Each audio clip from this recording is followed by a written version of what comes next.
5 seconds. Lift off normal. Here we have a majestic lift off of LBM-3 M4 rocket carrying India's prestigious Chandrayaan-3 spacecraft. P2 tracking. धरती से 3,84,000 kilometre दूर अंतरिक्ष में भारत फिर से एक इबारत लिखने को तैयार है।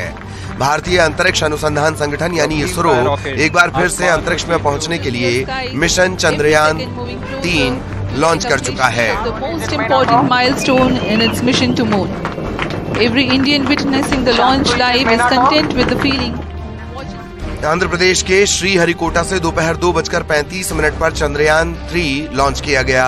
40 दिनों की यात्रा पूरी करने के बाद चंद्रयान 3 का रोवर चंद्रमा के दक्षिणी ध्रुव पर लैंड करेगा।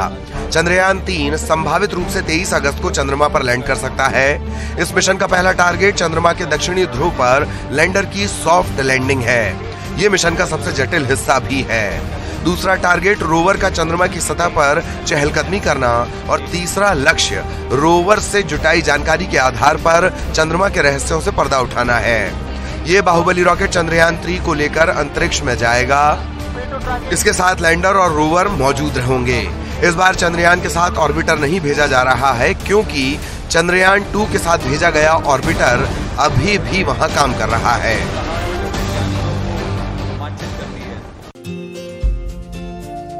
पूरी दुनिया की नजरें भारत के चंद्रयान 3 के सफल लॉन्चिंग पर थीं। एक तरफ हिंदुस्तान अंतरिक्ष में नई इबारत लिखने की तैयारी कर रहा था तो वहीं दूसरी तरफ हिंदुस्तान को मिलने जा रही इस उपलब्धि को लोग अलग अलग अंदाज में जाहिर कर रहे थे। इसी कड़ी में सैंड आर्टिस्ट सुदर्शन पटनायक ने ओडिशा के पुरी बीच पर चंद्रयान 3 की कलाकृति उकेरी जो काफी खूबसूरत नजर आ रही है।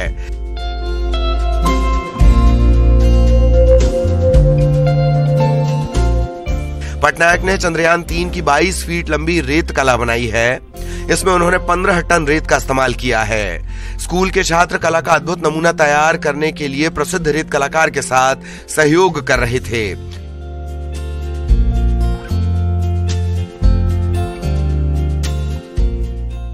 तस्वीरों में देख सकते हैं कि क्या शानदार तरीके से कलाकृति उकेरी गई है। आपको बता दें कि आंध्र प्रदेश के श्रीहरिकोटा से चंद्रयान 3 लॉन्च कर दिया गया है जो 40 दिनों बाद चंद्रमा पर लैंड करेगा।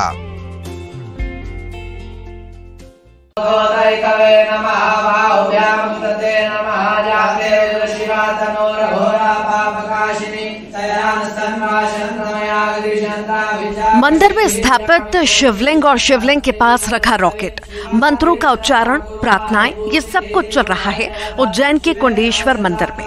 दरअसल एक बार फिर इसरो ने चंद्रमा तक पहुंचने के लिए चंद्रयान 3 लॉन्च किया है जिसके सफल लैंडिंग के लिए हर जगह पूजा अर्चना शुरू हो चुकी है।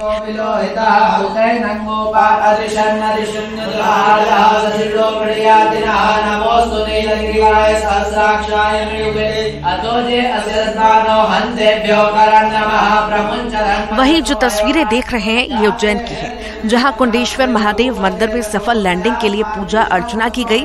इस पूजा की खास बात यह है कि भगवान के पास रॉकेट रखकर अभिषेक किया गया। भगवान महादेव और नंदी महाराज से कामना की गई।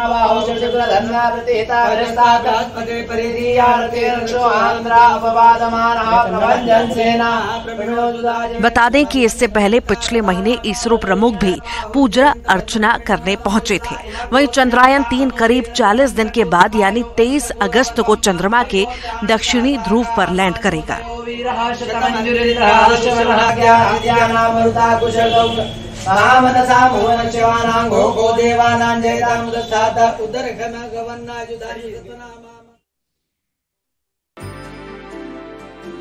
पीएम मोदी की लोकप्रियता का डंका सिर्फ भारत में ही देखने के लिए नहीं मिलता है बल्कि विदेश में भी पीएम मोदी की शख्सियत को खूब पसंद किया जाता है। फ्रांस ने पीएम मोदी को लीजन ऑफ ऑनर से सम्मानित किया है। ये सर्वोच्च फ्रांसीसी सम्मान है। ये पुरस्कार चुनिंदा प्रमुख नेताओं और प्रतिष्ठित हस्तियों को दिया गया है। पीएम मोदी ये सम्मान पाने वाले पहले भारतीय प्रधानमंत्री हैं। फ्रांस द्वारा पीएम मोदी को दिया जाने वाला ये सम्मान उन्हें विभिन्न देशों द्वारा दिए गए शीर्ष अंतर्राष्ट्रीय पुरस्कारों और सम्मानों की लिस्ट में शामिल हो गया है। इससे पहले पीएम मोदी को जून 2023 में मिस्र द्वारा ऑर्डर ऑफ द नाइल, मई 2023 में पापुआ न्यू गिनी द्वारा companion of the order of Logohu, मई 2023 में companion of the order of Fiji, मई 2023 में पलाऊ गणराज्य द्वारा एबाकल पुरस्कार से सम्मानित किया गया था। वहीं 2021 में भूटान ने ड्रुक ग्याल्पो, 2020 में अमेरिकी सरकार द्वारा लीजन ऑफ मेरिट, 2019 में बहरीन द्वारा King Hamad order of the Renaissance, 2019 में मालदीव द्वारा order of the distinguished rule of Nishan Izzuddeen, रूस द्वारा ऑर्डर ऑफ सेंट एंड्रयू पुरस्कार, 2019 में यूएई द्वारा ऑर्डर ऑफ जायद अवार्ड, 2018 में grand collar of the state of फिलिस्तीन अवार्ड, 2016 में अफगानिस्तान द्वारा स्टेट ऑर्डर ऑफ गाजी अमीर अमानुल्लाह खान और 2016 में सऊदी अरब द्वारा ऑर्डर ऑफ अब्दुल अजीज अल सऊद से पीएम को नवाजा गया था।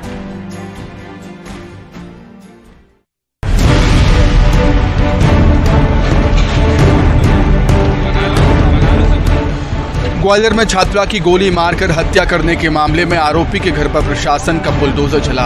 आरोपी सुमित रावत के ऊपर पुलिस ने 30,000 का इनाम रखा था।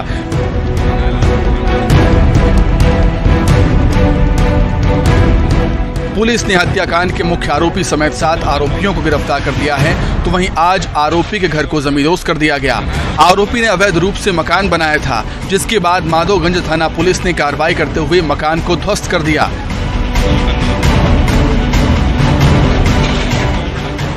बता दें कि बीते 10 जुलाई को छात्रा रात 8 बजे कोचिंग से घर जा रही थी। इस दौरान बदमाशों ने गोली मार दी। गोली लगने से छात्रा की मौत हो गई थी।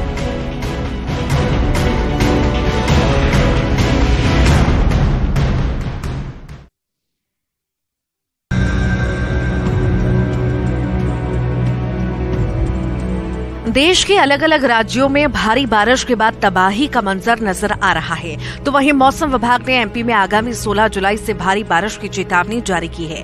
मौसम विभाग के मुताबिक 16 जुलाई को प्रदेश में चक्रवात के एक्टिव होने की संभावना है। उत्तरी पश्चिमी बंगाल की खाड़ी में हवा के ऊपरी भाग में चक्रवात बना हुआ है, जिसके बाद प्रदेश के कई जिलों में भारी बारिश शुरू हो जाएगी। बता दें कि मध्य प्रदेश में अब तक सामान्य से 15% ज्यादा बारिश हो चुकी है। ऐसे में भारी बारिश से बाढ़ जैसे हालात बनने की संभावना है।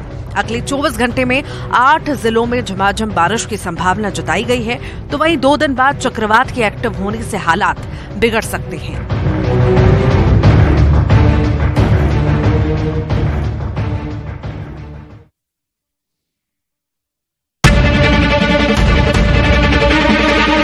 बारिश के बाद नदियों का जलस्तर बढ़ता ही जा रहा है, जिसके चलते कई हादसे भी हो रहे हैं। श्योपुर से एक ऐसी खबर आई है जहां पानी में डूबे हुए नदी पर बने रपटे को पार करते समय एक युवक बाइक सहित तेज बहाव में बहने लगा।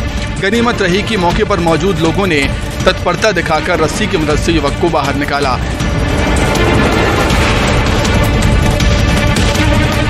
आपको बता दें, जिले में 2 साल पहले आई बाढ़ के दौरान सीप नदी का मानपुर को ढोढर से जोड़ने वाला पुल टूट गया था।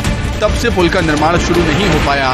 मौके पर मौजूद कम ऊंचाई वाले रपटे से राहगीर आवाजाही करते हैं, लेकिन सीप नदी का जलस्तर बढ़ जाने के चलते पानी में पुल डूब गया और अब लोग जान जोखिम में डालकर उसे पार करने की कोशिश कर रहे हैं।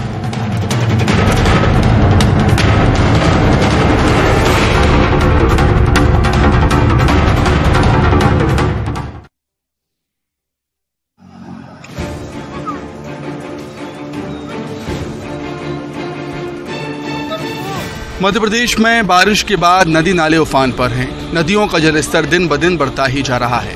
नदियों पर बने पुल हों या फिर नदी नालों के किनारे से गुजर रही सड़कें, सभी पानी पानी हो गए।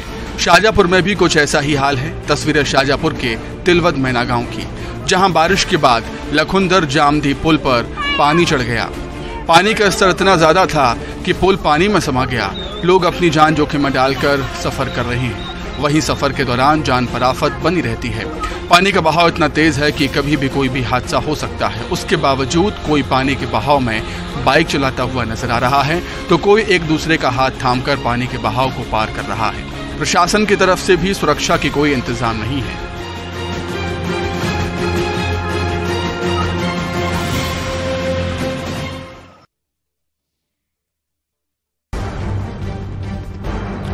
भोपाल में पर्यटन को बढ़ावा देने के लिए नगर निगम हमेशा से कुछ अलग करने की कोशिश में रहता है, लेकिन इस बार कुछ अलग करना निगम को महंगा पड़ गया।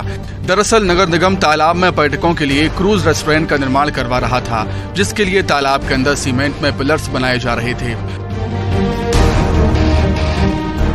नेशनल ग्रीन ट्रिब्यूनल ने बड़े तालाब में निर्माण को लेकर निगम पर जुर्माना लगाया। एनजीटी के मुताबिक तालाब में इस तरह निर्माण करवाना इकोलॉजी को नुकसान पहुंचाना है, जिसके बाद निगम पर 1 करोड़ का जुर्माना लगाया गया। साथ ही 1 महीने के अंदर सीमेंट के पिलर्स को हटाने के आदेश जारी किए गए।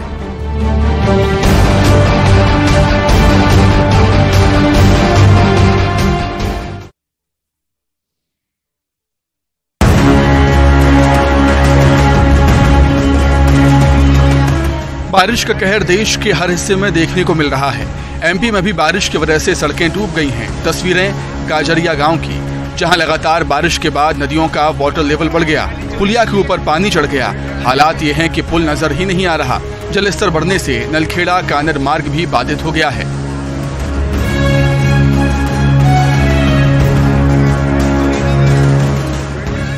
लोग जान जोखिम में डालकर पुल को पार कर रहे हैं। तस्वीरों में देख सकते हैं पानी के तेज बहाव में एक व्यक्ति पुल को पार कर रहा है। वो पुल जो जलस्तर बढ़ने से डूब गया।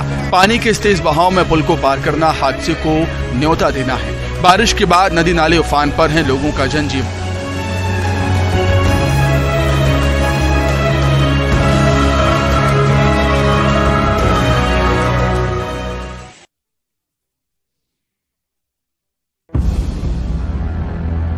मुरैना के सबलगढ़ क्षेत्र के ट्रेटा थाना पुलिस ने एक मगरमच्छ का रेस्क्यू किया। कजाधर का पूरा गांव में एक किसान के खेत की मेड़ पर मगरमच्छ घूम रहा था। बताया जा रहा है मगरमच्छ पास में ही बह रही चम्बल नदी से आया था। जैसे ही किसान मुन्ना रावत ने अपने खेत की मेड़ पर इसे देखा, वो देखकर डर गया। उसने तुरंत ही थाने के थाना प्रभारी को फोन पर सूचना दी। मगरमच्छ की खबर सुनते ही थाना प्रभारी अपने दल बल के साथ मौके पर पहुंचे और उन्होंने ग्रामीणों की मदद से मगरमच्छ को रस्सियों से बांधा और उसको घसीटते हुए खेत से बाहर एक ट्रैक्टर ट्रॉली में रखा और चंबल नदी के किनारे छोड़ दिया। वहां पुलिस के जवानों ने ग्रामीणों की मदद से मगरमच्छ को ट्रैक्टर ट्रॉली से नीचे उतारा और उसकी रस्सियां भी निकाली। रस्सियां निकालने के बाद मगरमच्छ डस से मस नहीं हो रहा था। उन्हें शक था कि कहीं ये मर तो नहीं गया।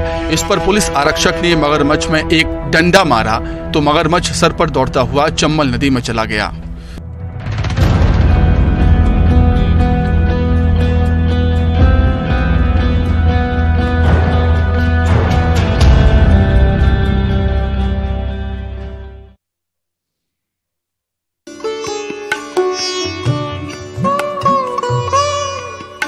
खंडवा के ओंकारेश्वर मंदिर में पिछले दिनों एसडीएम के साथ मारपीट हुई। पुलिस ने जब एक युवक को गलत द्वार से प्रवेश करने के लिए रोका तो गुस्सा युवक के पंडित ने एसडीएम को थप्पड़ जड़ दिया। अब इस घटना के बाद पुलिस प्रशासन ने सख्ती बरतना शुरू कर दी है। अब मंदिर में दर्शन के दौरान नई नियमावली चस्पा कर दी गई है, जिसके तहत टीका चंदन करने वाले पंडितों को मंदिर परिसर में आने पर मनाही होगी। पंडित पुजारियों को भक्तों के कतार के पास आकर खड़े होने की भी मनाही होगी और जो पुजारी भक्तों से पैसों की मांग करेगा उसे पूरे सावन महीने तक मंदिर में प्रवेश नहीं मिलेगा।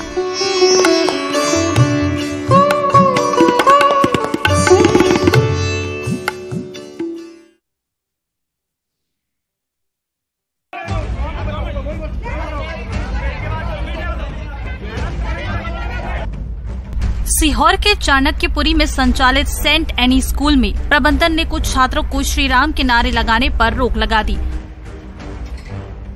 यही नहीं, स्कूल ने तिलक लगाने और कलावा बांधने से भी मना किया है, जिसके बाद अखिल भारतीय विद्यार्थी परिषद ने स्कूल पहुंचकर नारेबाजी की और जमकर हंगामा मचाया। दरअसल कुछ अभिभावकों का आरोप है कि उनके बच्चों को स्कूल प्रबंधन ने पहले तो जय श्री राम के नारे लगाने से रोका और इसके बाद कुछ छात्रों को तिलक और कलावा बांधने से मना किया गया, जिसके बाद अभिभावकों ने स्कूल पहुंचकर इस मामले में गुस्से का इजहार किया और अपनी कड़ी आपत्ति दर्ज करवाई। तो वहीं अखिल भारतीय विद्यार्थी परिषद के कार्यकर्ताओं ने स्कूल पहुंचकर जोरदार विरोध प्रदर्शन किया।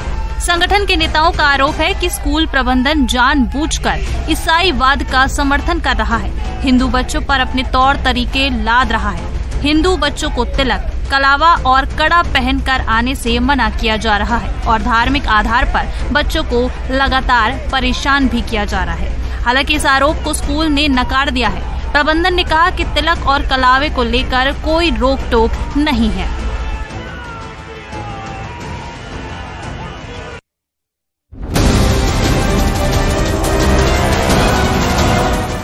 सीधी जिले में कानून का खौफ नहीं रह गया है। यहाँ खुलेआम अपराधी पुलिस और कानून व्यवस्था को चुनौती दे रहे हैं, जिसकी एक बानगी हिनौती गांव में सामने आई। मारपीट का जो वीडियो आया है उसमें आप देख सकते हैं कि जमीन विवाद में एक पक्ष ने दूसरे पक्ष पर तलवार, लाठी, डंडों से हमला कर दिया।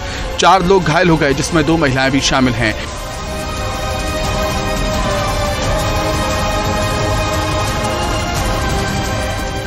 पुलिस पर कार्रवाई न करने का आरोप लगाते हुए पीड़ित घायलों ने पुलिस अधिकारी से शिकायत कर न्याय की मांग की है। वहीं पुलिस अधिकारियों ने तत्काल आरोपियों को गिरफ्तारी के लिए संबंधित थाना प्रभारियों को निर्देशित कर दिया है।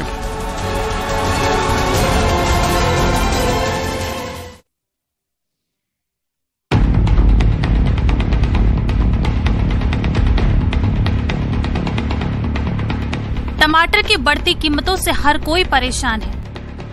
हर एक घर में किचन का बजट गड़बड़ा रहा है। खाने की थाली से सलाद में टमाटर गायब है, तो सब्जी में टमाटर ना होने की वजह से सब्जी का रंग फीका पड़ गया है।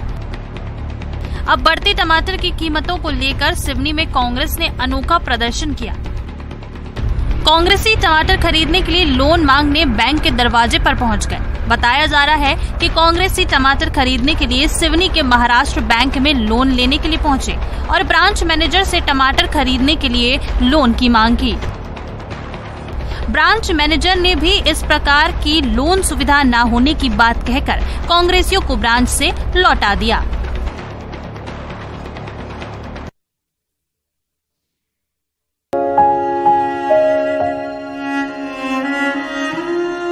छत्तीसगढ़ में हाथी के कई दल जमकर उत्पात मचा रहे हैं। जशपुर के तपकरा वन परिक्षेत्र के पगुरा बहार जंगल में हाथियों ने महिलाओं के दल पर हमला कर दिया, जिसमें एक महिला की मौत हो गई तो वहीं एक गंभीर रूप से घायल है। ये महिलाएं मशरूम बीनने जंगल गई थी। वहीं जशपुर के ही पत्थलगांव इलाके में हाथियों के एक और दल ने डेरा डाल रखा है, जहां हाथियों ने जमरगी और सरई टोला में कई घरों को तोड़ दिया। वहीं घर में रखे अनाज को भी चट कर गए। रायगढ़ के तमनार वन परिक्षेत्र में भी हाथियों की मौजूदगी से ग्रामीण दहशत में हैं। 3 मकान को हाथियों ने नुकसान पहुंचाया है।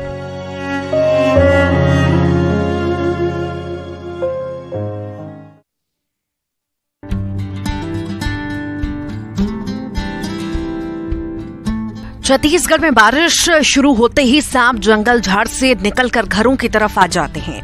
पेंड्रा में एक बार फिर सफेद करैट सांप को देखा गया, जिसको स्नैक कैचर द्वारिका ने रेस्क्यू कर पकड़ा और उसे संरक्षित जंगल में छोड़ दिया। अभी कुछ दिन पहले ही एक किसान के घर से भी ये सफेद करैट सांप निकला था। इस सफेद करैट को ल्यूसिस्टिक करैट भी कहा जाता है। छत्तीसगढ़ में ऐसे दुर्लभ सांप आमतौर पर नजर नहीं आते। बारिश के दिनों में सांप बिलों से बाहर निकलकर रिहायशी इलाकों की ओर ज्यादा रुख कर रहे हैं, इसलिए स्नैक कैचर द्वारिका हर दिन 5 सांप को पकड़ रहे हैं।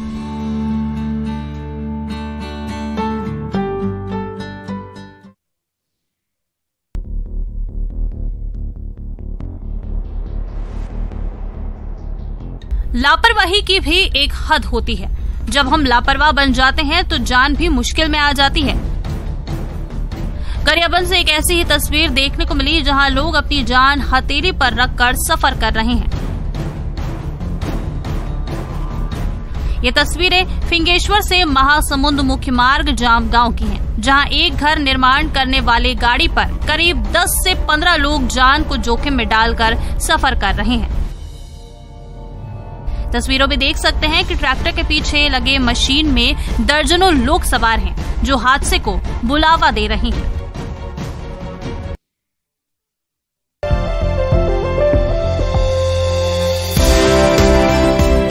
1 जुलाई से शुरू हुई अमरनाथ यात्रा को कचरा मुक्त बनाने की जिम्मेदारी देश के सबसे स्वच्छ शहर इंदौर का वेस्ट मैनेजमेंट कर रहे स्टार्टअप कंपनी स्वाहा को मिली है। टीम के 350 से ज्यादा वॉलेंटियर बालटाल और पहलगाम यात्रा मार्ग में डटे हुए हैं। गुफा तक 13 कैंप के माध्यम से हिमालय में कचरा फैलाने की अहम भूमिका अदा कर रहे हैं। स्वाहा के डायरेक्टर समीर शर्मा ने बताया कि अमरनाथ यात्राओं को जीरो वेस्ट बनाने का जिम्मा है। उन्होंने बताया कि इस दौरान अलग अलग कचरे की प्रोसेसिंग कर उनसे खाद बनाया जा रहा है, जिसे तीर्थ यात्रियों को दिया जा रहा है।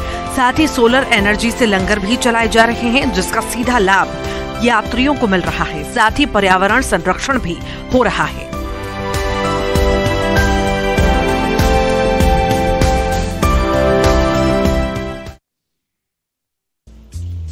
कहते हैं कि ज्ञान बांटने से बढ़ता है, लेकिन वर्तमान दौर में ज्ञान बांटने को पूरी तरह से व्यावसायिक बना दिया है। हालांकि अभी भी कुछ ऐसे शिक्षक मौजूद हैं जो अपने ज्ञान को बांटकर दूसरों के जीवन में उजाला कर रहे हैं। ऐसे ही एक शिक्षक हैं उदयपुर के रहने वाले संजय लुणावत। संजय निशुल्क कोचिंग सेंटर को माई मिशन के नाम से चलाते हैं और वे इतने जुनूनी हैं कि अपने निशुल्क कोचिंग सेंटर में विद्यार्थियों का चयन भी पूरी सावधानी से करते हैं। उन्हें ऐसे छात्र पसंद हैं जो कि निरंतरता बनाए रखें और पढ़ाई के प्रति गंभीर हो। अब तक करीब 5200 विद्यार्थियों को निशुल्क कोचिंग दे चुके हैं, जिनमें से 1600 विद्यार्थी सरकारी नौकरी प्राप्त कर चुके हैं। संजय लुणावत प्रधानाचार्य पद पर सेवारत हैं। ऐसे में शाम को समय निकालकर अपने मिशन को पूरा करने में वो लग जाते हैं। संजय लुणावत प्रतिदिन करीब 4 घंटे की निशुल्क क्लास लेते हैं और रोजाना बच्चों का टेस्ट लेकर उनके ज्ञान का परीक्षण भी करते हैं। यही नहीं, उनका टेस्ट में भी एक अनोखा प्रयोग सामने आया है। वो प्रत्येक गलत उत्तर पर विद्यार्थी से 1 रुपया फाइन लेते हैं और सही उत्तर होने पर 3 रुपए इनाम के तौर पर देते हैं।